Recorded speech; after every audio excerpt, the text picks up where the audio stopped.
വയനാട് മുണ്ടക്കൈ പുനരധിവാസ പദ്ധതി മുഖ്യമന്ത്രി പിണറായി വിജയൻ നാളെ പ്രഖ്യാപിക്കും. കണ്ണൂരിൽ വാർത്താസമ്മേളനം വിളിച്ച് പദ്ധതി പ്രഖ്യാപിക്കും. പുനരധിവാസ പദ്ധതിക്ക് നാളെ രാവിലെ മന്ത്രിസഭാ യോഗം അംഗീകാരം നൽകും. സൈലാബ്ദീൻ ചേരുന്നു. ഇപ്പോൾ നാളെ പത്രസമ്മേളനം നടത്താനിരിക്കുന്നു. നാളെ തന്നെ പ്രഖ്യാപിക്കുമെന്നാണോ? എപ്പോഴാണ് വാർത്താസമ്മേളനം നടത്തുക മുഖ്യമന്ത്രി? മുണ്ടക്കൈ പുനരധിവാസത്തിലാണ് നാളെ പ്രഖ്യാപനമുണ്ടാകുമെന്ന വാർത്തകൾ വരുന്നത്. നാളെ കണ്ണൂരിൽ മുഖ്യമന്ത്രി മാധ്യമങ്ങളെ കാണുമെന്നാണ് അറിയിക്കുന്നത്.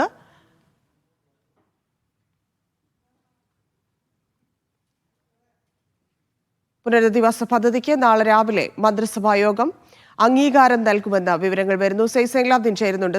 നാളെ എപ്പോഴാണ് മുഖ്യമന്ത്രി മാധ്യമങ്ങളെ കാണുക? നാളെ തന്നെ പ്രഖ്യാപനം ഉണ്ടാകുമോ? നാളെ രാവിലെ 11 മണിക്ക് കണ്ണൂർ വെച്ചാണ് മുഖ്യമന്ത്രി മാധ്യമങ്ങളെ കാണുന്നത്. വയനാട് മുണ്ടക്കയുമായി ബന്ധപ്പെട്ട പുനരധിവാസ പദ്ധതിയുടെ കരട് കഴിഞ്ഞ മന്ത്രിസഭാ യോഗത്തിൽ ചീഫ് സെക്രട്ടറി ശാരദാ മുരളീധരൻ അവതരിപ്പിച്ചിരുന്നു. അതുമായി ബന്ധപ്പെട്ട ചർച്ചകൾ മാത്രമാണ് നടന്നത്. നാളെ രാവിലെ 9 മണിക്ക് ആരംഭിക്കുന്ന മന്ത്രിസഭാ യോഗമാണ് ഇതിന്റെ പുനരധിവാസ പദ്ധതിക്ക് അന്തിമ രൂപം നൽകുന്നത്. 1000 സ്ക്വയർ ഫീറ്റുള്ള ഒറ്റനില വീടുകൾ വെക്കാനാണ് തീരുമാനമെടുത്തിരിക്കുന്നത്. ബാക്കി പദ്ധതികൾ കൂടി നടപ്പാക്കുന്നുണ്ട്. ആർക്ക് ഇതിന്റെ ചുമതല നൽകണം എന്നതടക്കമുള്ള നിർണായക തീരുമാനങ്ങളാണ് മന്ത്രിസഭാ യോഗത്തിൽ ഉണ്ടാവുക. അതിനുശേഷം 11 മണി ഒരു മുഖ്യമന്ത്രി മാധ്യമങ്ങളെ കണ്ട് കാര്യങ്ങൾ വിശദീകരിക്കും. ശരി.